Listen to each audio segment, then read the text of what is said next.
Do we really need to make, Christmas pajamas for 6'4" people who don't even necessarily want them? We as a couple are getting further and further apart. What our kids know is that they're greatly appreciated and loved. Where Kevin feels obligation, I feel opportunities. A good question as you're listening to this podcast is to ask yourself the question, where is there a void in my life that I'm trying to fill in the things I'm creating in my marriage? Welcome to The Inspired Marriage. This is Diane Hollenbeck. And I'm Kevin Hollenbeck. And we want to help successful couples be more satisfied in their marriage. So today we're going to talk a little bit about traditions. We're going to talk about gift giving. We're going to talk about how our childhood experiences, good or bad, drive us to have certain expectations and certain desires as we get into birthdays, as we get into Thanksgiving or other holidays, and how that dynamic can be a bit of a minefield that we need to navigate in order to work together to create something beautiful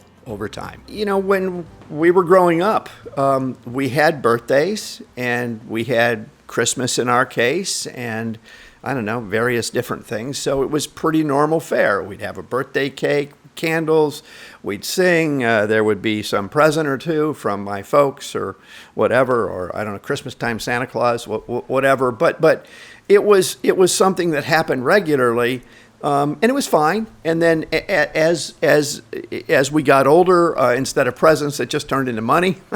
Whatever, here's a check, because that's all a teenager wants anyway.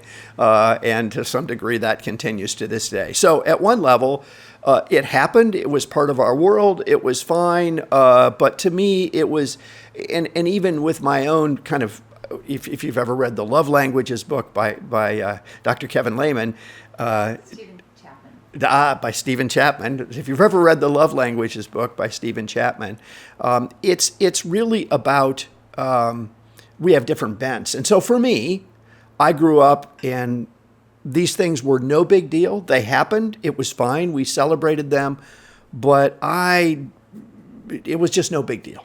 Yeah. And for me, I grew up, again, rural. We weren't celebrated. There were a lot of kids that both parents were working. Sometimes there was a cake for a birthday. I'm one of the youngest ones, so my older siblings might disagree, but I don't remember being celebrated. Don't remember, the tradition kind of that Kevin has of just being celebrated. Here's a birthday cake. Here's the card. Here's the presents.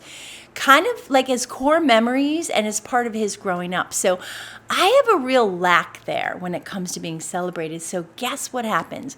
We have a big family and I swing the pendulum. So instead of just having, just a cake and a present, I want to add things, right? So one year I learned how to bake donuts. So I started making homemade baked donuts for everyone's birthday. In the morning they'd wake up and there are these fresh donuts sprinkled with cinnamon and sugar on their birthday morning, right? And the streamers were up and the cake and the presents. And then Christmas got outrageous because I remember growing up without presents at Christmas. So I think there's that void sometimes that you have. And not everybody has this, but again, this is for you as a listener to understand, how did the way I grow up affect me emotionally?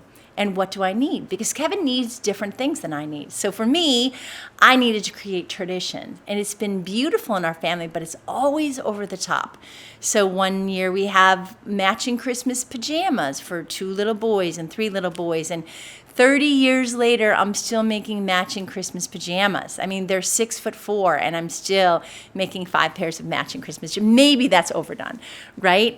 We make cinnamon rolls, but no, cinnamon rolls aren't enough. You need to make homemade cinnamon rolls, and everything is, I'm kind of one-upping to help the kids feel special, but also to fill some void. So a good question as you're listening to this podcast is to ask yourself the question, where is there a void, right, in my life that I'm trying to fill in the things I'm creating in my marriage? And to Kevin's point, what's my love language? Mine is gifts and quality time and words of affirmation and acts of service, right? Like I have them all. All right, so one of the things about doing this podcast is sometimes I think I'm going to tell you something you've never heard from me before here, right? So when we had to get, when it was one of my siblings' birthday or Christmas time, my parents would tell us what we had to spend, right? And I think when we were younger, they might give us the $20 or $10 or whatever it was to go to the store.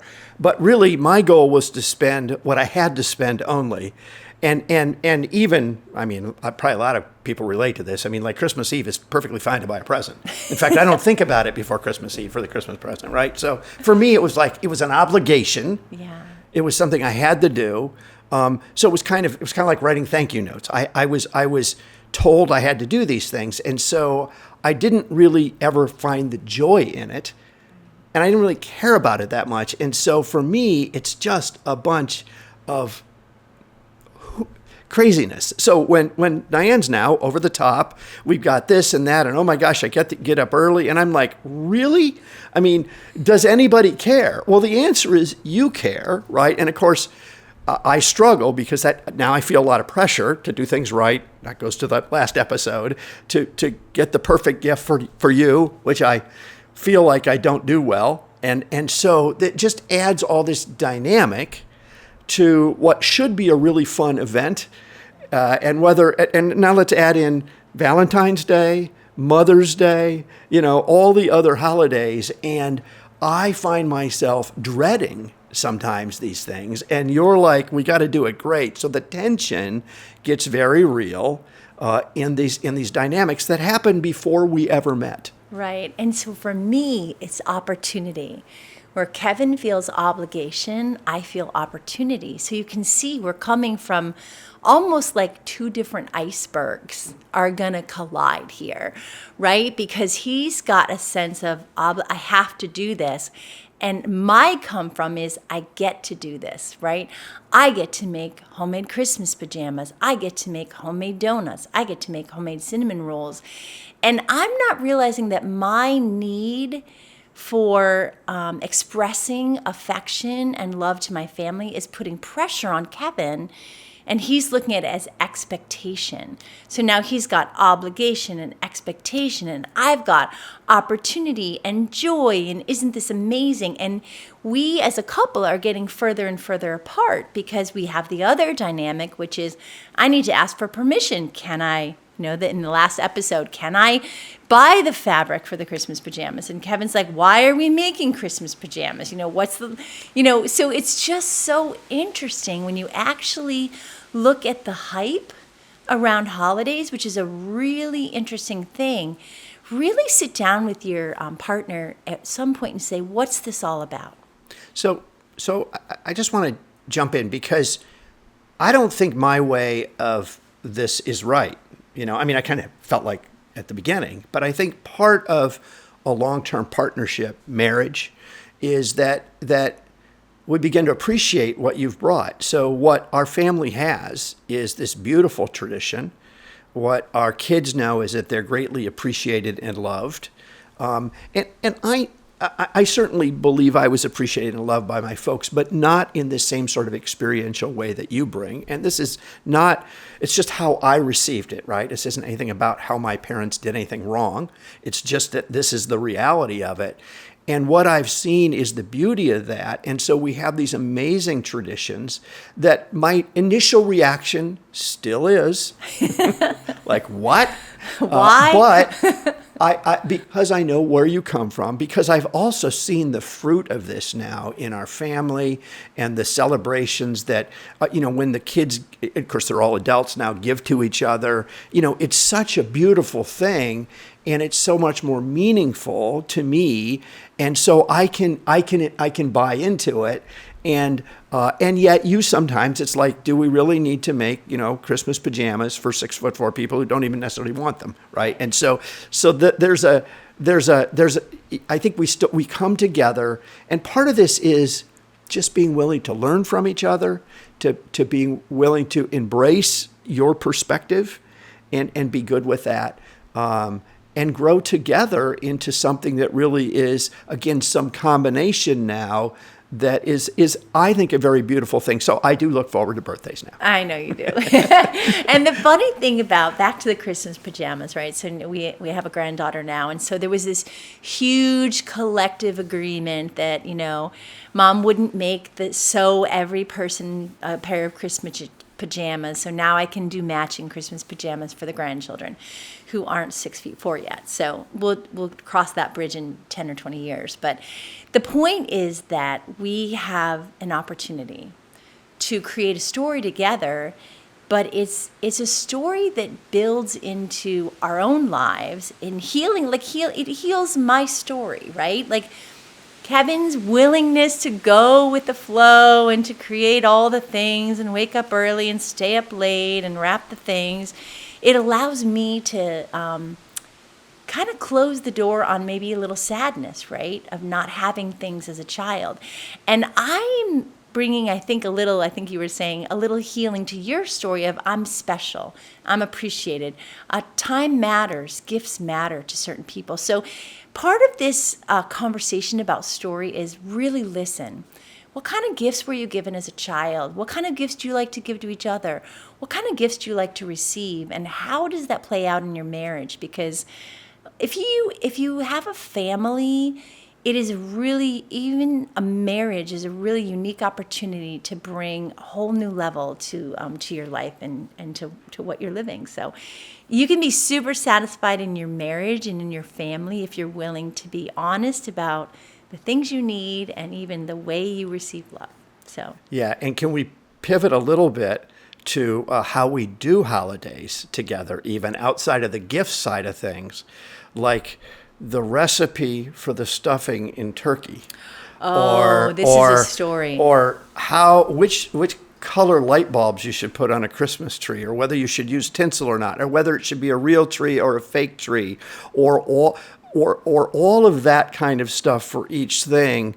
How, again, our history and what we think is. You want to talk about that a little bit? Yeah, well, so the first year we were married, we got married in November, and it was Thanksgiving, and I'm trying to make gravy for a turkey, and I've never made a turkey before in my life. Now I'm married, and there's the turkey and all the things, and I just added, whatever I did, I had to add 40 or 20 cups of broth to make anything that looked like a gravy. And Kevin just gently said, hey, my mom has a really good recipe. And so I now, for 36 years, actually 37, have used June Hollenbeck's gravy recipe for turkey for Thanksgiving. And that's the point. You see, like, I needed a little bit of guidance there, right? And there's a lot of vulnerability in that. Like, it wasn't like Kevin is like, this tastes awful. And what the heck are you doing? It was like, hey, my mom has a recipe. Why don't we call her? So there's a lot of kindness that needs to happen here, because you can get very intimidated by mother-in-laws and father-in-laws and spouses' families, and they do things so differently. But for us, we had all of Kevin's family one year for Thanksgiving, and we made a Hollenbeck recipe book. And it was all the recipes that we used that Thanksgiving. And it's a real treasure in our family because it has Grandma Hollenbeck's turkey gravy recipe in it. So be open. Be open to asking for a recipe, to asking for help, but be open to what the story looks like, right? Yeah, and really building something new together. Yeah. We do not want to leave everything behind, right? No. Childhood certainly has things that we all probably want to leave behind, especially middle school, right? But it's not always about, but it's not always being about right. And just because we had the, what do they call them, giblets or giblets in the or didn't, I think you can have craziest fights, or whether the cranberry sauce should have real cranberries or be the Jell-O or the stuff that you get out of the can. All these things, you have preferences, but I think part of it is kind of figuring it out and both contributing and honoring and respecting that you like it this way, and maybe I don't care for it as much, or I think it should go that way. And I think, for a long-term marriage, if you're new in your partner and you got a new partner and you're trying to figure this out, it's okay that you don't agree and you see it different. I don't know that we had big fights over this, but we certainly didn't see it the same way.